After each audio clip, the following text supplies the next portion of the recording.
it was really amazing that you would all agree, we had this wonderful presentation.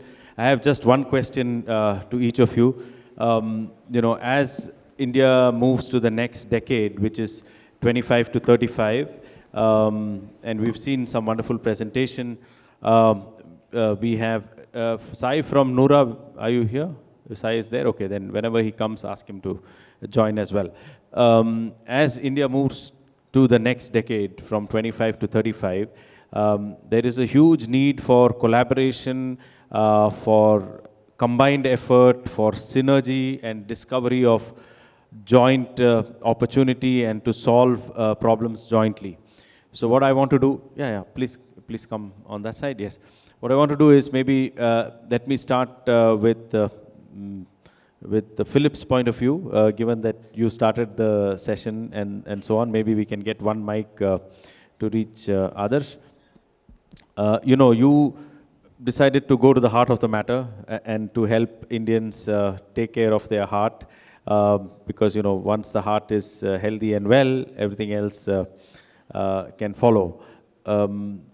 What would you need so that your initiative can get accelerated and more people can benefit and collaborate? So just in a few lines, what do you need to happen so things can accelerate? Good question, especially for Philips, which doesn't have a whole lot of consumer space more in today.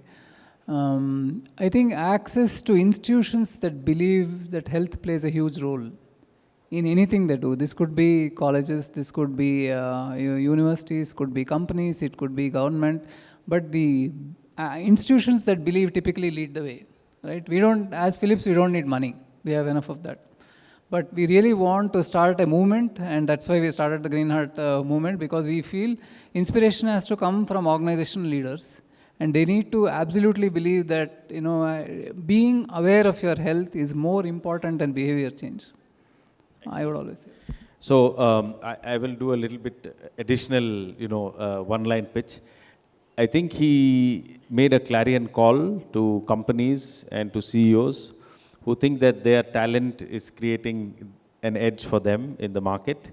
And the leaders in those organizations can show these employees that they care about their heart and therefore can join the campaign and push a healthy living concept to their employees so that they can continue to do even better and scale even higher. So therefore organizations can reach out to you and to see how they can do that. Excellent. Sai, over to you. You have this wonderful concept of preventive health through Noora, where you're using the concept of AI and Japanese precision technology to help people know a little bit about the future, to see beyond the curve, so that they can take actions that can make their situation much better. I myself came and did that test and got that wonderful report, and I could see what I have to correct, what I have to improve. Usually you get a diagnostic report of what already happened and how bad the disaster is. In your case, you give us something about the future, which is completely a different mental model.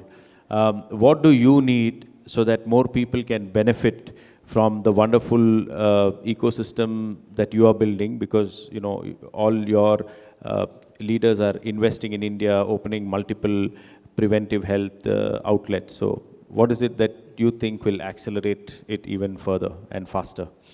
Sure. Thank you, Jose. It's a nice question to answer. I would like to add to the point of what Mr. Adarsh just made. So it is all about creating that awareness and openness to adopt healthcare as an ecosystem, as a part of the country per se. Now, this preventive health screening per se is borrowed from Japan, right? So Japanese have made it as a part of their ecosystem. It is compulsory for Japanese citizens to do a screening year-on-year basis. The government supports it, the corporate supports it, and one of the reasons why they are on top of their health is because of preventive health screening. Apart from other healthy lifestyle practices that they follow, like ditching cars and cycling, eating limited food and so on, the thing in India is we are still at we are still at our nascent stage, right? So the whole thing starts with awareness and acceptability of what we're doing.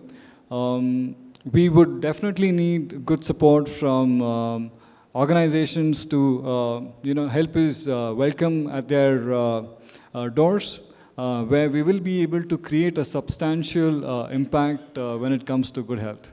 Excellent. Thank you so much. I like that concept.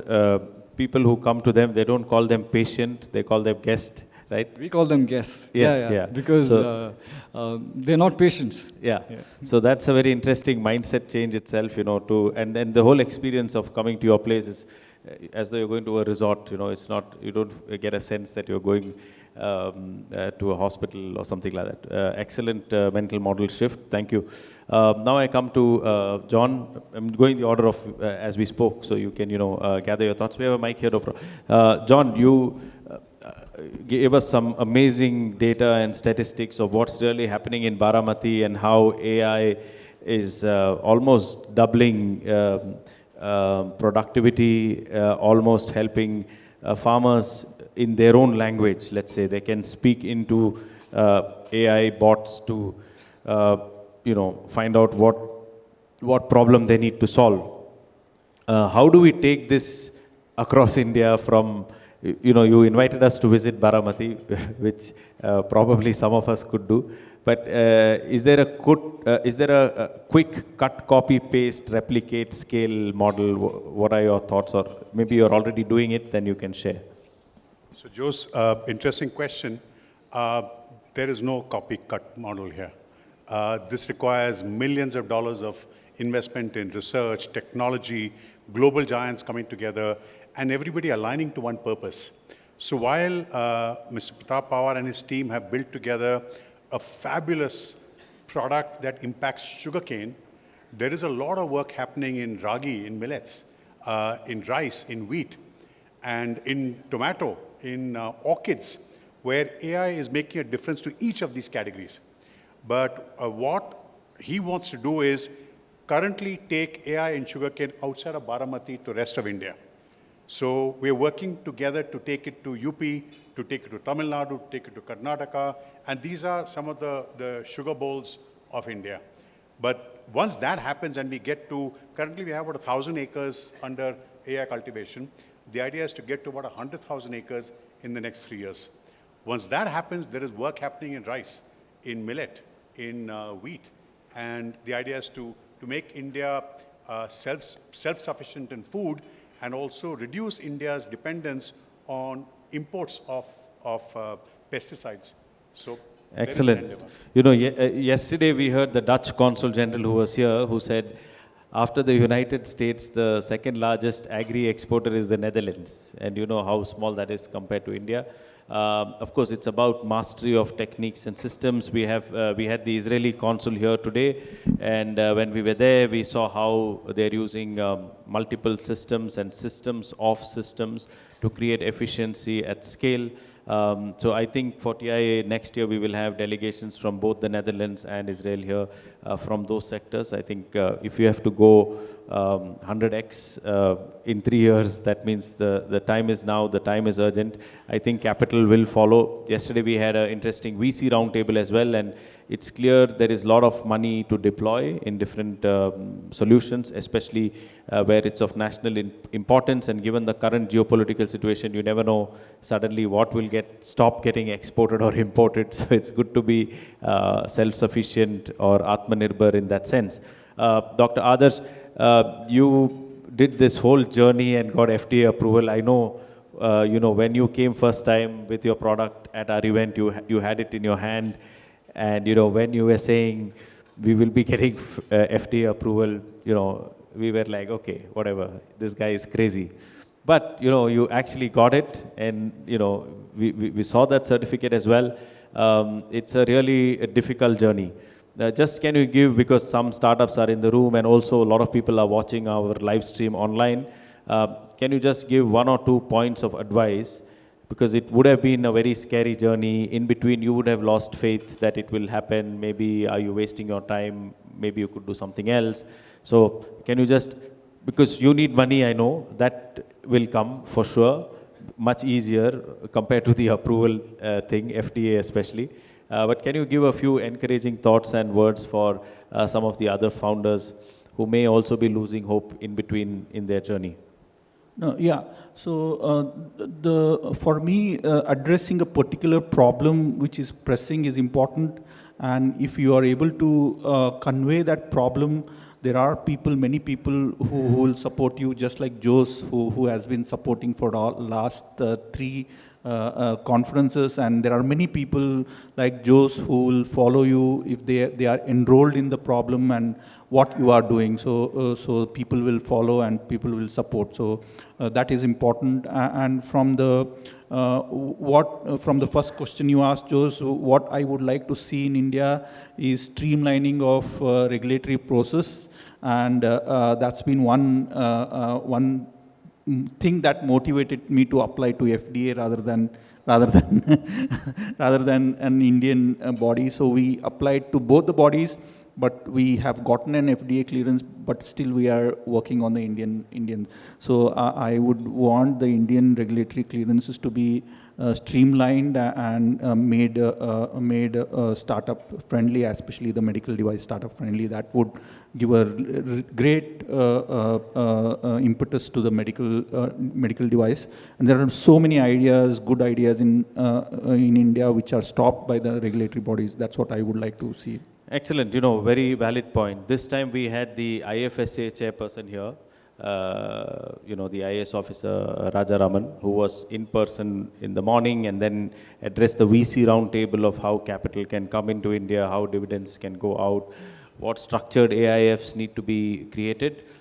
I think what I hear from you is we should also get the medical regulatory body chairman or whoever that is into our conference. That's a very good point. I think we should do that, because sometimes it's a question of money, concept and regulation, all three together. We did that for capital because everybody was raising capital, let's say, because somehow they had a market share, they had a POC, they had something that worked, and now to scale they needed money. That's a very valid point. We will try to get the regulator. I'll find out from you who that is also. Yeah. Given you're saying it's not streamlined, there may be 4-5 people, I don't know. The whole panel may be that, but we will try to find out the right people, and we will have them at the 10th edition of TIA Summit so that they're also here. And together we can work towards that vision. Thank you so much, and all power and strength to you. Dr. Taslim, you gave this excellent presentation. I think half the people couldn't believe what you were saying, or they thought maybe it's not true as well. But I know I have visited your center. We have brought a delegation also from Germany to your center. And also the president of Hoof University Germany is here, and they will be meeting you soon after when we finish. They don't have a medical thing in their university, but he would like, because he is chairperson of all the Bavarian universities, so you met Ms. Dorfler, who works with him. He will connect again to that ecosystem, so next year we could have some delegation from there, and the vision is to have some of those startups come to CCamp, and some of CCamp startups go there. Is such a thing possible? Is there a bridge of that sort? I don't know, so I thought we get you to answer. Yeah, no, thank you first of all for the invitation. I think it's not only possible, but I think we can be even more ambitious. I think we always talk about, few things which can bring in the solutions from the technologies or thing and do the market entry. If you remember my slides, I think some of the things we are now moving towards is solving problems. Not only promoting startups, but solving problems. So let's say if you want to solve problems in the most difficult areas, let's say maternal neonatal child health, or agriculture, or environment, and so on. I think, and when we look for solutions, we have begun to look for solutions from India and building that further. But I think we have innovations across the world, right? And what we are starting to do is now to reach out to innovations and solutions in other geographies and see if you are actually far ahead than what we have right here. Why don't you come and solve our problems? Why do we and society have to wait for us to reinvent the wheel for now? What is more important is to save a life today, right? And some of those problems are really most important for us to do that. So idea is to take innovations from another geography and do that. And trust me, now we are looking at our solutions helping others. So our Cure.ai is already in the UK. Our solution is 35 countries. 35 countries, US FDA approved, just like amazing work that he is doing. We have product which is the world's only, and I didn't talk about today, only product, US FDA approved product in the world for prevention of one of the most fatal ICU condition called ventilator-associated pneumonia. It's already in many countries, right? It got the best innovation across all Commonwealth countries. So idea is now to not only bring them here or take them there, which is the first level. Idea is now to say, why don't you come here, work with us to solve our problems? Why don't we come there, work with you to solve your problems, which can be of different kind and different flavor. Our strengths eventually would be using the cutting edge technology with low dependency on high-end human resource. That is going to be most important, which will serve the global community going forward. Excellent. You see, I get those amazing values coming out of your speech. Every life matters, and time is of essence in health and wellness. You know, it's really the common theme running across. And for those wonderful audience that waited, of course we have a group picture together, and that's what we post, because some people ask me, people, do they wait in the afternoon? I said, look, if the content is good, if the speakers are amazing, they'll wait, and my wonderful panelists have proved it. And for the last parting shot, like I said, John used to work with Reliance Group and help them decide which startups to invest in. I thought of giving him the final word about investments, just to distill in under 1 minute what his thoughts are. And after that, we have a group picture, and then all of us together to take the movement of the India advantage from here to the world, we'll have a picture together. So John, and then one group picture, and then the other. Over to you. Thanks, Jose. I meet a lot of startups looking to raise money, and I only tell people one thing. When passion meets purpose, magic happens. And if passion and purpose come together to create a great product, money will come. I know the story of Anand. He's a very dear friend of Bugworks. That man, 15 years back, there was nobody willing to back him. But his passion, his persistence, his purpose to create solutions for superbugs actually has put him at the cutting edge of technology. So in your case, FDA approval, passion, purpose, I'm telling you, all the startups here, money will come. So don't chase money, chase your passion igniting your purpose. Thank you.